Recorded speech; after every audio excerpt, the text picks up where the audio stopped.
Welcome back to Northwestern Outdoors Radio. It is summertime, and believe it or not, it's bear hunting season. And with us here to tell you more about summertime bear hunting is outdoors writer Troy Rodakowski. Troy, great to have you back on the show. Hey, thanks for having me, John. Pleasure to be here. Troy, you've been hunting bears for a long time, and I guess we'll start off with where summertime bear hunting is taking place in August and early September in our greater Northwest listening area. What states have open seasons right now and in September? Right now, Oregon and Washington, they both open on August 1st. Idaho, August 30th. You've got Wyoming, the middle of August, August 15th. And they also have a couple other later openers, September 1st and October 1st. Montana is the 15th of September. California has various openings that are concurrent with their deer season. So just keep an eye on your regs and know the area you're hunting so you don't go out there when it's actually not open. All right, so for those who want to go out bear hunting at this time of year, I'm guessing that you're looking for bears that are feeding on berries, and especially huckleberries, but what else are they eating? And elevation-wise, where should we be looking for them? Well, you can find bears at just about every elevation this time of year, and, a bear is basically looking to fatten up for winter, so they're eating, like you said, all kinds of berries. They're eating blackberries, huckleberries, wild blueberries. In the lower areas, they're going to be around orchards, vineyards. On the Coast Range, they're going to be out in some of the clear cuts feeding on those berries, and down in the draws where there's water and it's cooler, and they can find fresh shrubs and aquatic life, and they can dig for grubs and root around in logs, and basically, they're an eating machine this time of year. So if you find something that's appealing to a bear, which many things are this time of year, those are areas you're going to want to concentrate on. Something else I noticed last year when I was in Stehekin, that's part of the North Cascades National Park Complex, the bears were coming down to feed on the spawning kokanee. So I'm guessing that if you've got a stream where there's spawning salmon or spawning freshwater salmon like kokanee, that's also a big attractor for bears, not so much in August, but in September. Absolutely. They're going to be looking for those spawning fish.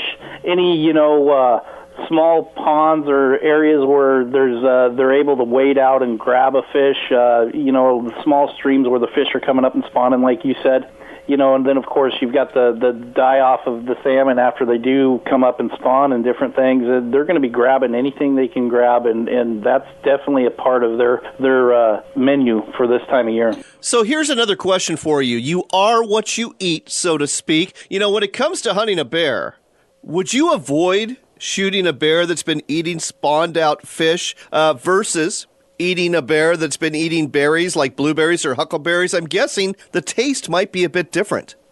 I actually answered this question the other day to somebody else, and we were comparing spring bear and fall bear and the way the meat tasted. And in the fall, their diet is so diverse compared to spring. In the spring, they have only a few things to choose from. So in the fall, they have a big mixture of things to devour, so to speak, out in the woods. So in my opinion, the meat I've had off of bears, I prefer the fall bear meat, and if they are feeding on salmon, as opposed to, the berries or anything else like that, or anything in an orchard. You can't really tell that big of a difference this time of year because they are eating a plethora of things, so there's a good mixture there, so you're not going to really be able to tell that big of a difference, in my opinion.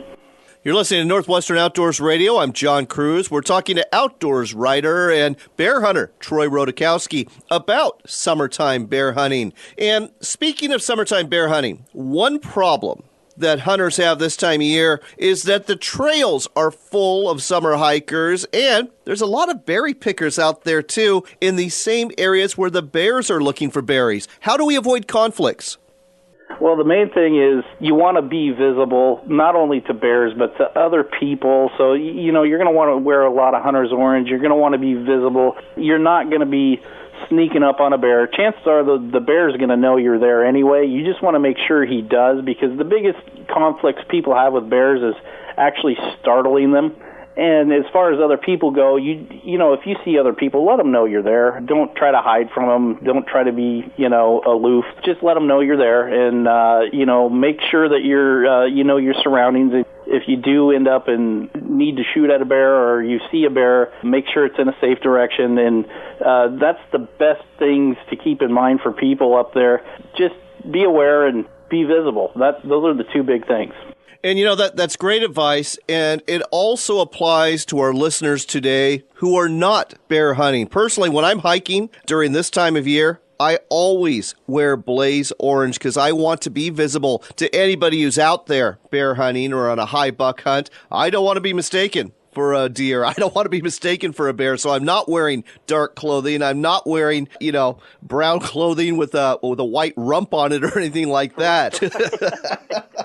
Here's another question here. Again, it's a summertime question. This differs from the fall. It's really hot out right now. So let's say you've gone out there, you've just dropped that brew, and more than likely, you're a long ways away from your truck, which means you're a long ways away from your cooler. How do you keep that meat from spoiling in the heat? The best thing to keep in mind, well, once you shoot an animal, whether it's a bear or a deer or whatever, the body heat there is there, and it's actually fairly warm at the time of harvest. So you're going to want to do your best to get it field dressed and get the hide off and quarter it up into smaller portions and hang it in a cool area. You know, if you can find a creek or, you know, some trees and shaded area, you can hang that meat. Packs that have good ventilation, meat packs with good ventilation, or meat bags that you don't want to actually hold in any heat. So you want airflow is very important, and getting the hide off and keeping it cool, because it's going to hit a peak temperature. And then once you field dress that animal and take the cape off, that's when the temperature will slowly start to drop. And you want to keep that temperature slowly dropping if you can until you can get it to a cooler or a meat locker or, you know, out of the woods. And I know sometimes that's really difficult, but the main thing is just to keep that meat cool and dry and get it to a refrigerated place as quickly as possible. So my game plan of, you know, quartering the bear and putting the meat in black plastic garbage bags, not such a good idea? Not a good idea. Anything that's going to keep moisture in and elevate the heat and cause bacteria to grow, and that's the one thing you want to keep in mind. It's like, you know, heat and moisture cause bacteria. And so if you can keep the moisture and the heat away and good ventilation, that's the number one key to any game animal in the backcountry. Just keep it cool and dry, or as cool and dry as you possibly can, until you can get it to a cooler or a meat locker or out of the woods. Well, Troy, always love having you on to talk about bears. And by the way, folks, listen to our sister show, America Outdoors Radio, because Troy's also appearing there this week, and he's going to talk about the best calibers and rifles and handguns and shotguns for bears when it comes to hunting and self-protection. Before we go, where can people find your latest articles that are coming out this month and in September? I've got a couple articles in Oregon Hunter. I've got on pronghorn and waterfowl. I've got a game bird article coming out in Northwest Sportsman here in the next month or two, and Game and Fish magazine, Rocky Mountain edition and Northwest editions of Game and Fish. I've got a waterfowl preview, so I'll be out there. Pick up a copy, read it. Hope you like it. I'm sure that folks will. You're a great writer. Always enjoy what you have for our listeners and our readers out there. Troy, we'll talk to you again soon. Hey, thanks for having me, John. I sure appreciate it.